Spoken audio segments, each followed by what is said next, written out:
Ayan, so good morning po. So mayroon na naman po tayong i-align dito. So kay Ading. Ayan, shoutout kay Ading. So, ano nakakamdaman mo sa sidecar mo? Medyo mabigat pag pag nakargaan sa likod, Umangat yung harapan. umaangat, delikado, mahirap. Kaya pinapaayos natin ulit. Ayan, so sinukat po natin. Bale, tignan nyo na lang po yung sidecar ha. Malaki po ito.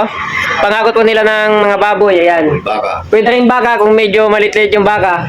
Pwede malaki din. pwede rin mga 150 kilos. Kaya? Kaya. Ayun. So, kahit pala malaki. Sulit naman yung natin, Yung biyahe. kulong-kulong. Sulit. Oo. So ito, bali, sinukat po natin. Mas maluwang po siya sa likod. Mas masikip po sa harapan. Yun po, klaro po tayo. Tika, susukatin ko, papakita ko sa inyo. Nakalaline na to. Para makuha. So kung makikita nyo po, ito po sinusukat na po natin sa harapan. Baka naman po makita nyo na medyo masikip talaga yung harapan po nito. So ipupokus po natin sa camera. Yan, nakikita nyo po dito. Na yan, kung makikita nyo po dyan ay nasa 54 3/4 po siya. Kung tutusin, kulang pa nga ng isang buhay para maging 54 3/4. So titingnan naman po natin dito sa may parteng likod kung ano na naman po pala talaga yung sukat niya. So dito hindi po natin makukuha na sa may gitna ng rim. So guguhitan na lang po natin. O tatansyahin na lang po natin itong pinakating likod.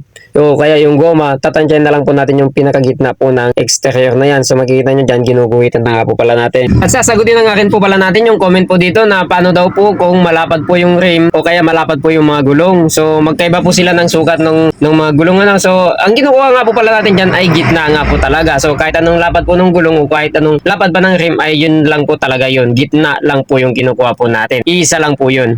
At ito na nga po pala talaga yung sukat niya. Nasa 55,516 nga po pala siya yung sukat po niya. Kung titingnan nga naman po pala natin dito sa kabila sa may unahan po ay nasa 54,1116 po siya. So may diferensya po talaga siya na halos nasa media pulgada. At bakas rin po sa kulong-kulong na to na may mga naalin na po talaga dito dati. Ayan po nakikita niyo dyan may mga naiwan-iwan na hindi po natanggal. At dito po panibago na yan, kabit na yan. At mapapansin rin natin dito na yung pagkakalagay po ng side wheel po niya ay nakaiskwala na doon sa may gulong po ng motor.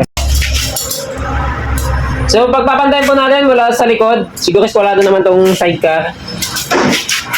13, parehas. Ayan po, 13 ah. 13, yung gitna. 13 pa rin yung gitna. Ayan. So makikita nyo dito, naka-advance po itong side wheel ng konti. Kunting-kunti lang po yung advance niya. Nasa media pulgada lang oh.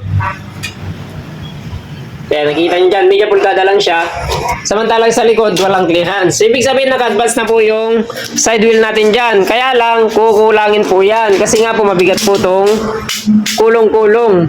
So, hindi niya po talaga kakayanin yung ganyan lang naka-advancement ng side wheel. Pag ganito po kasi ng mga medyo mabibigat na po yung mga load po natin, ay mayroon din po tayong mga sinaalang-alang pong mga sukat. Nag-adjust po tayo ng mga sukat para lang mahabol po natin yung kailangan pong advancement po ng side wheel. Dahil nga naman po napakabigat niyong kulong-kulong niya, ay talaga naman pong mag-adjust tayo dito talaga. Ang kagandahan naman po dito, pag nag-adjust sana kasi hindi pa siya naka-adjust.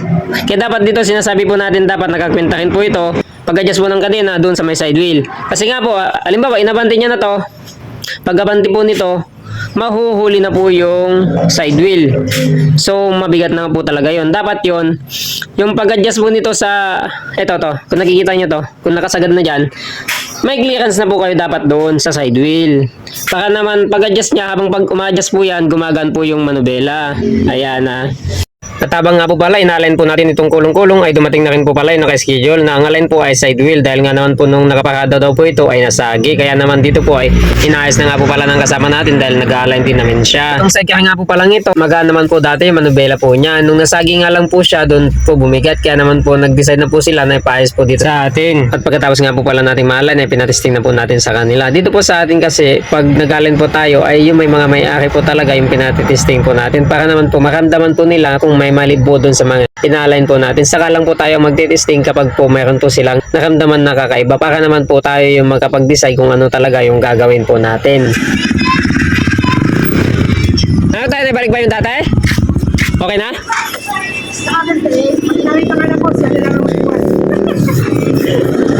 Pero yung pakiramdam mo pag dinatry mo dati, pares. Sige pa.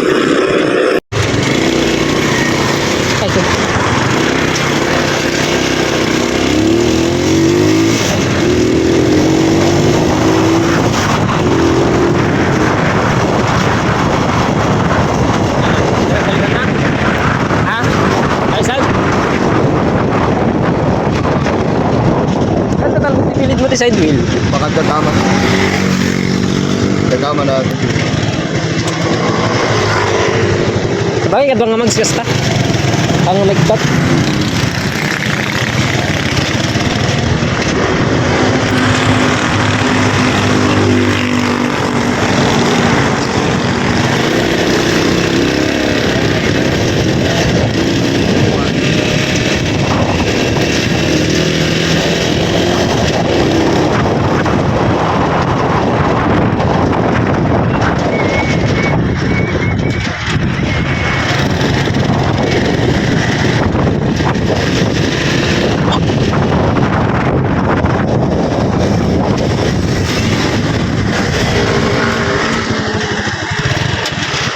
Asan?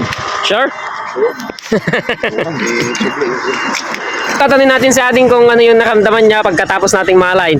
So Ading, anong nakamdaman mo na? Okay naman. Maraming salamat. Yun. Wala. So si Ading, bibigyan pa po natin ng 2 linggo na warranty sa alignment po natin. Pag nagsumablay po yung alignment natin na nakargahan, ibalik mo lang. Ayan. So magandang deal po natin dyan sa kanya. Ulit ko yan. Okay, sige Ding. O, 2 linggo ah. Okay Ding.